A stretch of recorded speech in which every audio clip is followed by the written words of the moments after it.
వర్షము ఊహించలేదా సార్ ఇంత పెద్ద పడుతుందని? అంటే మనకు నార్మల్గా ఐఎండీ దగ్గర నుంచి వీల్ గెట్ ఫోర్కాస్ట్ వచ్చిన వెంటనే మాకు ముందే తెలుసు ఏ పాయింట్లో ఎక్కడ నీళ్ళు ఆగుతాయి, ఏ పాయింట్లో మనకు ఇంత వర్షం పడితే ఇంత నీళ్ళు వస్తాయని ముందే తెలుసు. సో ప్రతి ఒక్కరు కూడా డ్యూటీ అనేది ముందే వేసి ఉంచుతాం.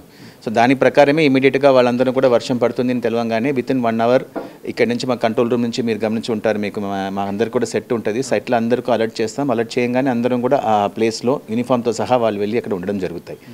ఈసారి మనం ఏం చేసామంటే ఈ డీసిల్టింగ్ వర్క్ కూడా చాలా పెద్ద ఎత్తున మనం చేశాము. దాదాపు 56 కోట్ల worth of works, 201 works desilting works మనం ముందే జనవరి ఫిబ్రవరిలో శాంక్షన్ చేయించుకోవడం జరిగింది.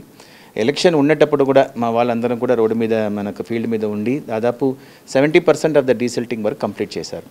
మిగతా 30% ఎప్పుడు జరుగుతాయంటే మనకు మాన్సూన్ టైంలో ఎక్కడెక్కడ కావాలో అప్పుడు ఉన్న డీసిల్టింగ్ అప్పటికప్పుడు చేసేది, ప్లస్ పోస్ట్ మాన్సూన్లో ఎంత కావాలో అది కలుపుకొని మనం 100% లెక్క పెట్టుకుంటాం. సో దాదాపు మనకు కావాల్సిన డీసిల్టింగ్ 2.7 lakh cubic meter మనం డీసిల్ చేస్తూ మన కార్యక్రమం పూర్తి చేసుకోవడం కూడా జరిగినాయి. ఇవి కాకుండా మనకు డిఆర్ఎఫ్ టీమ్స్ ఉన్నాయి, 30 టీమ్స్ విత్ ఆల్ ఎక్విప్మెంట్స్ అక్కడక్కడ వాళ్ళు ప్లేస్ చేయడం జరిగినాయి.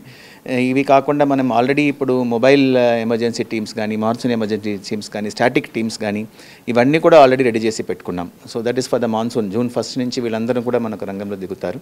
సో వీళ్ళందరూ కూడా ఫీల్డ్లో ఉంటారు. ప్లస్ మన కంట్రోల్ రూమ్ ఎనీ టైం మనకు ఉన్నాయి 0402 /7 మనం ఎవరైనా ఫోన్ చేస్తే కూడా ఇమీడియట్గా దాన్ని రికార్డ్ చేస్తూ దాని ప్రకారం ఇమీడియట్గా వాళ్ళందరూ కూడా చెప్పడం జరుగుతాయి. ట్రీ ఫాల్స్ ఎక్కడెక్కడ పడుతున్నాయో మన ఎస్పీడీసీఎల్ వాళ్ళతో మేము రెగ్యులర్గా టచ్లో ఉంటాం. ఎస్పీడీసీఎల్ మెంబర్ కానీ, వాటర్ బోర్డు మెంబర్ కానీ, పోలీస్ మెంబర్ కానీ అందరం కూడా మనకు జిహెచ్ఎంసీలో we have a control room. ఆ కంట్రోల్ రూమ్లో అందరం కూడా 24 hours డ్యూటీలో ఉంటారు. మాన్సూన్ టైంలో ఇమీడియట్గా కోఆర్డినేషన్ చేయడానికి కూడా మనకి ఈజీగా ఉంటుందండి. సార్ ఇప్పుడు మీరు వాటర్ స్టాగ్నేషన్ పాయింట్లు గుర్తించినారు.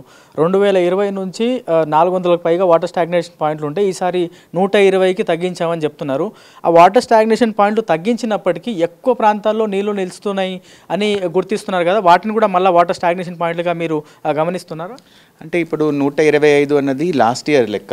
జూలై, ఆగస్టులో, సెప్టెంబర్ మాన్సూన్ సీజన్ తర్వాత మేము ఆ ఎక్స్పీరియన్స్ దృష్టిలో పెట్టుకుని 125 పాయింట్స్ అనేది మనం లెక్క పెట్టుకున్నాము. దాంట్లో దాదాపు 40 వర్క్స్ పర్మనెంట్గా సాల్వ్ అయిపోయింది. ఇవి కాకుండా అనదర్ 53 వర్క్స్ ప్రోగ్రెస్లో ఉన్నాయి, అవి కూడా అయిపోతుంది. ఓన్లీ 32 వర్క్స్ మాత్రమే మనకు లో లయింగ్ ఏరియాస్ అంటాం, బిలో ద ఎఫ్టీఎల్ లెవెల్ ఉన్నది, నాలాకు కింద ఉన్నవి, కొన్ని ఆర్యూబీస్ ఉంటాయి, దట్ ఈస్ ఆల్ మనకు డ్రైనేజ్ వెళ్ళడానికి అవకాశం లేనివి, అట్లాంటివి ఒక 32 ఉంటాయి. అక్కడ పర్మనెంట్గా మన మాన్సూన్ ఎమర్జెన్సీ టీమ్స్ పెట్టేసి అక్కడ మనం పంప్ చేస్తూ ఉంటాం. సో దాదాపు మనకు ఇప్పుడు అరౌండ్ 32 ప్లస్ ఇప్పుడు మనకు ఈ ఇయర్ కొత్తగా ఐడెంటిఫై చేసినవి ఒక 4-5 నిన్న మొన్న వర్షానికి మేము ఆల్రెడీ మేజర్ పాయింట్స్ ఒక 5 ఐడెంటిఫై చేసుకున్నాం, అది కూడా కలుపుకుంటాం.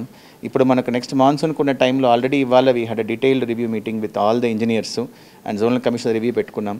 వాళ్ళు కొత్త పాయింట్స్ ఏమున్నాయి, పాత పాయింట్స్ సాల్వ్ అయినవి ఏంటి అనేది కూడా డీటెయిల్డ్గా ఇంక్లూడింగ్ ఫోటోగ్రాఫ్స్ వాళ్ళు ప్రణాళిక తయారు చేసుకున్నారు. నెక్స్ట్ 10-15 డేస్లో ఆ పాయింట్స్ కూడా సాల్వ్ చేయడానికి ముందుకెళ్తున్నాం.